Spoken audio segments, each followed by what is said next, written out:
अॼु जेको आहे तव्हां असां मुस्लमाननि जी कैफ़ियत अजीब थी चुकी आहे।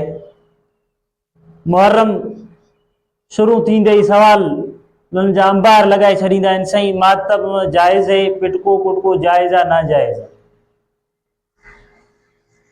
वरी रबियुल अव्वल त उन वक़्तु बि इन क़िस्म जा सवाल पुछंदा आहिनि, साईं ही जेके माण्हू मीलाद जे नाले ते रोडनि ते निकिरनि था पिया, जलसा ख़ैर ख़ैरातूं करनि था, इहे शयूं जाइज़ आहिनि या नाजाइज़? वरी हींअर जंहिंजो रवाज तव्हां असां वटि पए पियो त ग़ैर मुस्लिमनि जे जेके ख़ुशी जा ॾियार आहिनि उन वक़्तु पुछंदा आहिनि, साईं इन्हनि खे मुबारकबाद ॾियणु जाइज़ आहे नाजाइज़?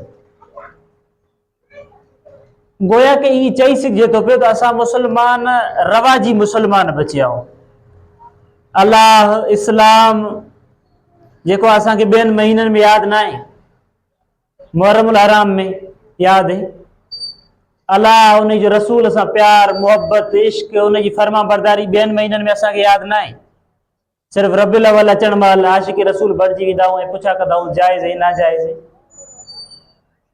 अलाह उन जा फरमान ॿिए कंहिं बि मसइले ते तव्हां असांखे यादि न आहिनि। ग़ैर मुस्लिम जो को ख़ुशीअ जो ॾियारो ईंदो आहे त पुछा कंदा आहिनि, साईं मुबारकबाद ॾियणु जाइज़ आहे नाजाइज़ आहे? यानी असां इन्हनि शयुनि खे टच सिर्फ़ु पंहिंजे ज़ाती लज़तुनि जे करे कयूं था पिया त केरु जाइज़ चए थो केरु नाजाइज़ चए थो। हालांकि असांजी उन्हनि सां को बि सरोकार न आहे हूंदो। जेको मातम कंदो आहे उहो पुछंदो ई न आहे जाइज़ आहे नाजाइज़। जेके ईद मिलाद नबी मल्हाईंदा आहिनि उहे असां तव्हां खां पुछंदा ई न कि जाइज़ आहे नाजाइज़ आहे, मल्हायूं या न मल्हायूं। इन्हनि शयुनि खे पुछनि उहे था तव्हांजो उन्हनि खे इहे शयूं दलील तौरु साम्हूं अचनि त फिलाणो चए थो जाइज़ आहे, फिलाणो चए थो नाजाइज़ आहे। इन्हनि ॻाल्हियुनि खे वठी करे मुआशिरे में बहस कंदा त फिलाणे मसलक जो आलिम चए थो जाइज़ आहे, फिलाणे मसलक जो चए थो नाजाइज़। त अहिड़े तरह ग़ैर मुस्लिमनि जा जेके ख़ुशी जा ॾियार आहिनि उन्हनि में बि तव्हां असां ईअं कंदा त बाबा हाणे इन्हनि खे मुबारकबाद चइजे या न चइजे?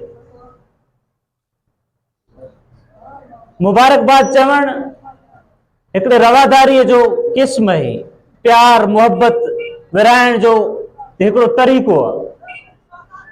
छा तव्हां असांखे जेकॾहिं को ग़ैर मुस्लिम चए त अदा तव्हांखे ईद मुबारक हुजे त असां चवंदासीं त हाणे इहो ग़ैर मुस्लिम में हिंदू दहरियो जेको हाणे हिन ईमान आंदो आहे इहो मुस्लमान थी वियो आहे, कतन न आहियूं चवंदा। त उन्हनि खे जेकॾहिं केरु मुबारकबाद ॾे त उन लाइ तव्हां असां कीअं चऊं त हीउ माण्हू हिंदू थी वियो आहे, हाणे अलाह जो इनकारी आहे, क़ुर जो इनकारी आहे, नबी जो इनकारी आहे।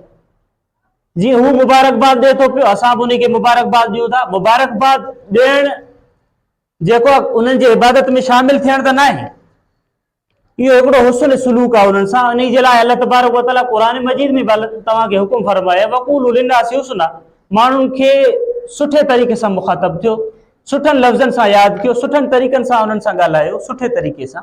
इहो क़ुर जो हुकुम आहे, अलाह जो हुकुम आहे। हाणे इन खे इन सुठे तरीक़े सां ॻाल्हाइण खे जेको आहे ईद मुबारक खे तव्हां चऊं त जेको उनखे ईद मुबारक ॾिए थो उन्हनि सां मुशाबियत रखे थो। अलबत्ता तव्हां असां मुस्लमान आहियूं जिन खे ग़ैर मुस्लिम पंहिंजो इबादत सम्झी करे जेके कम करनि था उन्हनि कमनि खे तव्हां असांखे रोकणो आहे, बाक़ाइदा परे भॼणो आहे, छो जो उन सां मुशाबियत थी पवंदी।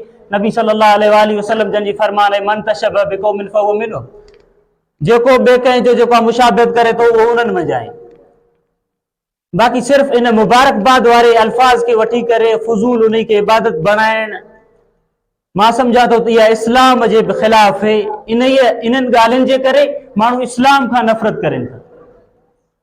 हालांकि नबी सल्लल्लाहु अलैहि वसल्लम जंहिंजे सीरत तय्यबा में तव्हां असांखे खोड़ सारा मिसाल मिलनि था त जिन में नबी सल्लल्लाहु अलैहि वसल्लम जन ग़ैर मुस्लिमनि सां आला हुस्न तरीक़ो अपनायो आहे, रवादारीअ जो आला मिसाल नबी सल्लल्लाहु अलैहि वसल्लम जन पेश कयो आहे। मुख़्तलिफ़ तौर तरीक़नि में हिकिड़े यहूदीअ जो जनाज़ो अचे थो पियो, पाण सगुरा वेठा हुया, नबी सल्लल्लाहु अलैहि वसल्लम जन उथी बीठा उन जे एहतराम में। सहाबा किराम फरमायो, साईं जंहिं जनाज़े जे एहतराम में तव्हां बीठा आहियो इहो त हिकिड़े यहूदी जो जनाज़ो आहे। त नबी सल्लल्लाहु अलैहि वसल्लम जन फरमायो, छा यहूदी इंसान न आहे जो मां उन जे एहतराम में न उथी बीहां? यानी इंसान सां प्यार मुहबत वक़ूलु लिन्नासि हुस्ना ऐं नबी सल्लल्लाहु अलैहि वसल्लम जन जे सीरत खे पढ़ंदो त मालूम थी वेंदो त इस्लाम जेको आहे इंसाननि सां प्यार मोहबत भाईचारे जो सबक़ ॾिए थो पियो। जेकॾहिं इन हुस्न सुलूक खे तव्हां असां ख़तमु कंदासीं त वक़ूलु लिन्नास हुस्ना जा इनकारी थी पवंदासीं, ऐं जेकॾहिं रवादारी जा इनकारी थी पवंदासीं त नबी सल्लल्लाहु अलैहि वसल्लम जन जे सीरत तय्यबा जा तव्हां असां इनकारी थी पवंदासीं। कुराड़ी जो वाक़ियो तव्हां असां उलमा किराम खां ॿुधो आहे। हिकिड़ी कुराड़ी सामान उन खे वज़न मथे ते आहे, चार छयूं हलियूं थी वञे, नबी सल्लल्लाहु अलैहि वसल्लम जन जी नज़र उन ते पई, अमा छा मसलो आहे? कुराड़ी चए थी साईं ॿुधो आहे त हिते हिकिड़ो माण्हू पाण खे नबी सॾाए थो पियो, उन जो नालो मोहम्मद है।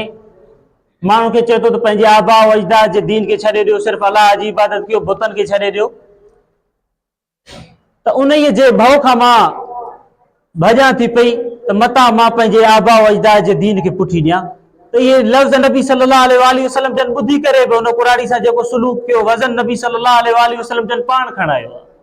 छा जेकॾहिं इस्लाम रवादारी जो अलम बरदार न हुजे हा त नबी सल्लल्लाहु अलैहि वसल्लम जन गैर मुस्लिमनि सां अहिड़ो सुलूक छो करे न?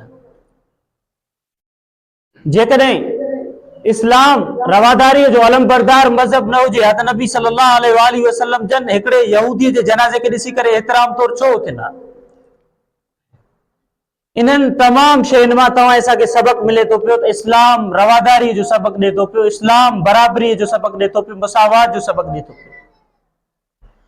जेकॾहिं इस्लाम जे इन बराबरी मुसावात वारे इन्हनि ॻाल्हियुनि खे, इन्हनि नुक़्तनि खे तव्हां असां ख़तमु करे छॾींदासीं त इस्लाम में सिर्फ़ु इबादतूं बचंदियूं, ऐं इहे इबादतूं ॿियनि मज़हबनि में बि आहिनि। ईसाई आहिनि उहे बि इबादत करनि था, यहूदी आहिनि उहे बि इबादत करनि था, हिंदू आहे उहो बि इबादत करे थो, लेकिन इस्लाम वाज़े या ज़ाहिर इन सूरत में थिए थो पियो त उन में इबादतुनि सां गॾु मुआशरती सतह ते वक़ूलु लिन्नास हुस्ना जहिड़ा सबक़ बि तव्हां असांखे मिलनि था पिया।